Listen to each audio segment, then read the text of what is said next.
Now, who burned down that aid bus? What's happening in Venezuela right now? And what will happen in Venezuela? We will answer in this video on a topic that's not easy to talk about. Not only because a lot of people are being banned from talking about the bigger truths here on, of course, the big social media sites. Not only because of the sheer amount of disinformation and propaganda surrounding this very important story that is developing right now, but mainly it's a very difficult story to cover because of being on the ground myself in Venezuela, seeing the abhorrent conditions created by government, but also at the same time knowing the dangers and pitfalls with U.S. sanctions and the bigger geopolitical, economic U.S.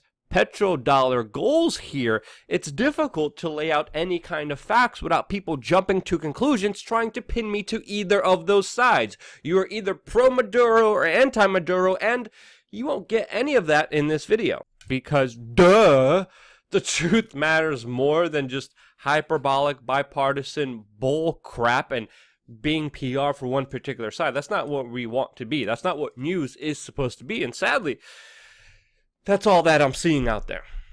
So yeah, that's what I'm going to be attempting to do here in this video. And if you want to support that and to have future videos, don't forget to tip your creator that you enjoy to watch and depend on for the news. Because hooey, if it wasn't for you supporting us, sponsoring us either through our P.O. Box, cryptocurrencies, memberships, donations, we wouldn't be here, and we only are because of you, so definitely go check out WeAreChange.org/donate. Now, for many, it definitely seems like direct military intervention is inevitable with the current situation unfolding in Venezuela, especially after the recent events.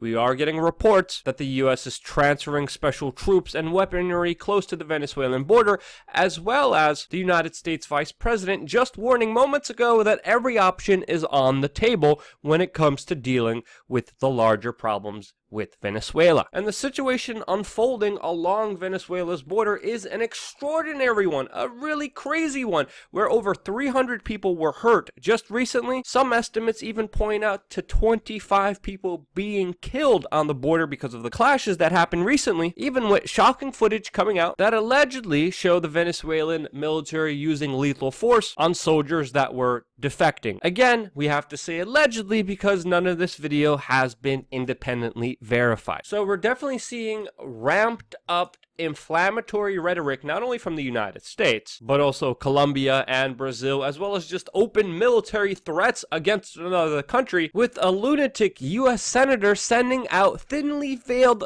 death threats against the leadership of that country. Promoting, of course, violent confrontations from a man that looks like he just lost his mind on this issue. And again, I'm not saying that even facetiously. For freak's sakes, you look at what Marco Rubio is saying here, but using Libya as an example, especially with their failed leader Muammar Gaddafi, is one of the stupidest things that, why would, not only with the brutality of the horrific details of what were happening in this photo, which I won't even get into, blatantly supporting, mocking, and making fun of someone who was tortured in just the most awful ways, but at the same time promoting regime change, which, by the way, we're seeing the same similar calls for in Venezuela, just like we did in Libya, that has literally left this country in a worn-torn state where jihadis have literally brought back slavery and are now selling black people on the open markets in the streets, which has led to tremendous human suffering that was sold to us in the beginning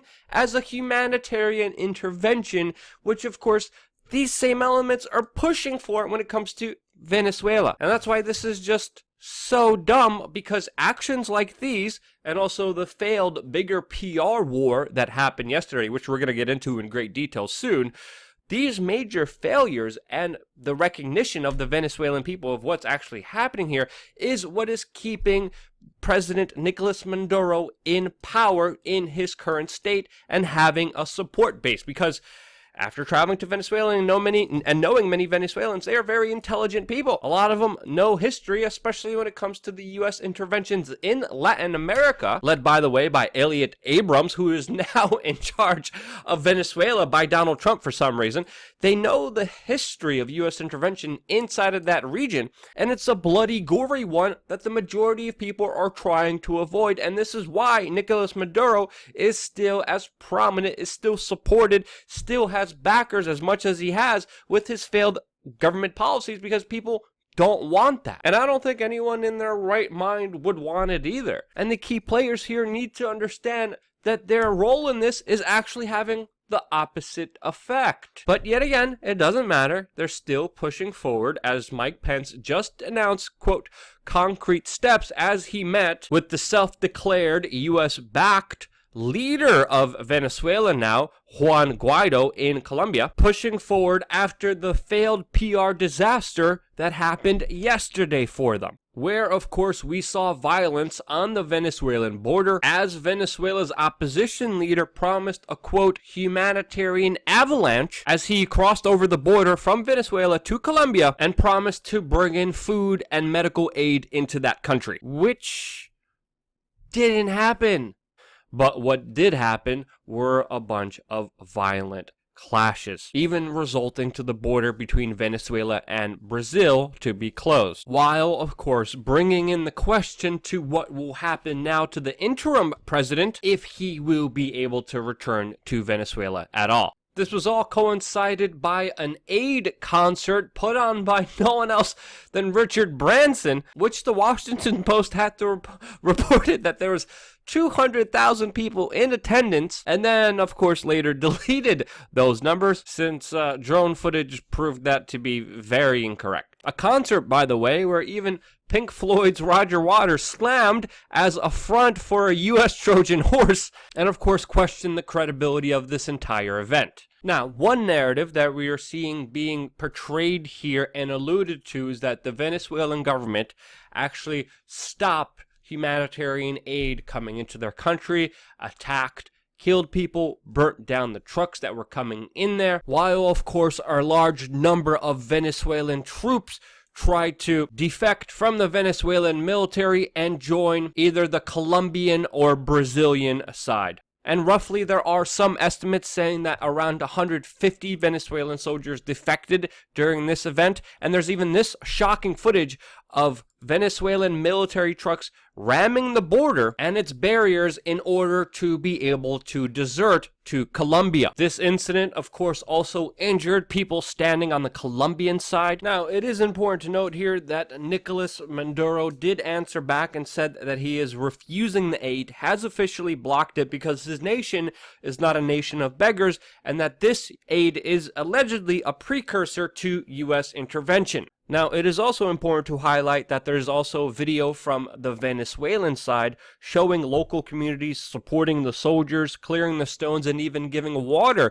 to the troops that were setting up the blockade against this aid that was trying to come into their community, as well as protesters on the opposite side in the Colombian country that were not only the only demonstrators there. And as you could see in this video, you could see protesters throwing rocks at the Colombian authorities from also the Venezuelan side. Now, it's also important to understand here that Venezuela did approve and accept aid from other countries, including Russia, that donated 7.5 tons of medical supplies just recently to Venezuela. And the main argument that they are making right now on not receiving any U.S. aid is specifically because of them warning that the aid contains arms shipments, which they allege has been previously found through what they say is a plane with possible CIA ties. And this is why we're seeing this U.S. aid being described as a U.S. Trojan horse for an eventual U.S. invasion. Now, when it comes to the topic of the aid trucks that were set on fire moments ago, we of course have many media reports like this one coming from a Colombian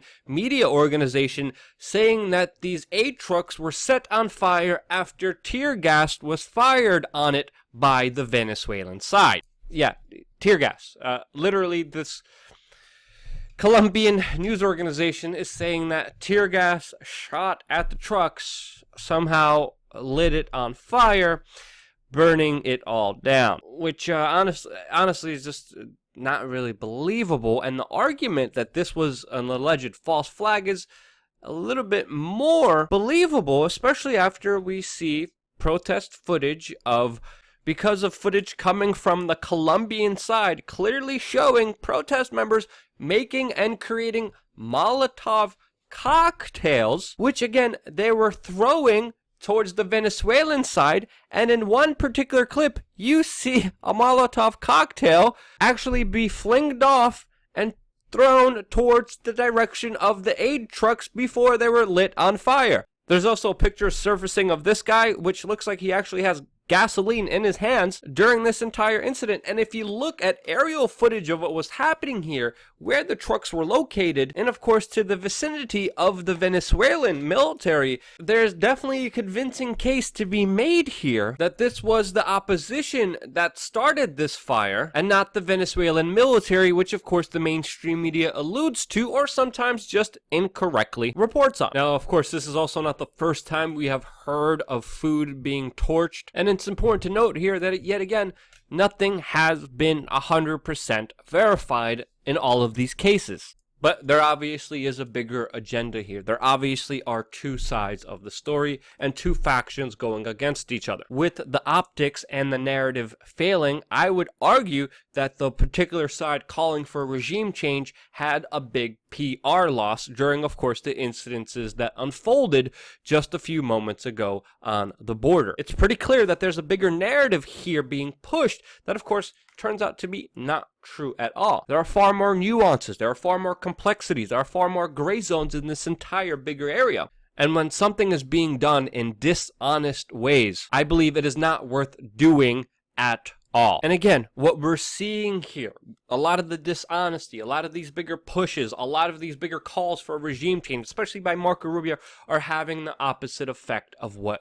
the establishment wants them to have. I'm not a fan of Maduro, but what they are doing is keeping him in play and in power longer than he actually should be. These factors, as well as the open immigration, with now an estimated 3 million people fleeing Venezuela into their neighboring countries, this larger crisis, again, importantly, it also needs to be understood here, because of that open immigration, a lot of the people who would fight, a lot of the people who would protest, a lot of the people who would stand up, a lot of the professionals who would stand up for themselves in Venezuela are now out of the country. This is why Maduro is letting people leave, to have less opposition to him. And these are just some of the factors that have created this stalemate situation that we are seeing right now unfold in Venezuela that, sadly, I don't see stopping anytime soon.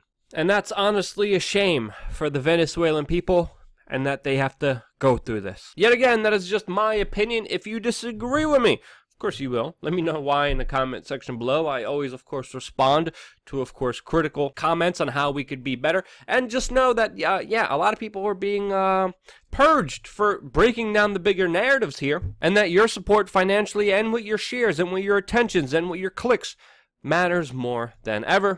And once again, I wouldn't be able to do this if it wasn't for you. That's why. Love you guys. Thank you guys so much for watching. Stay tuned for more here on youtube.com/WeAreChange.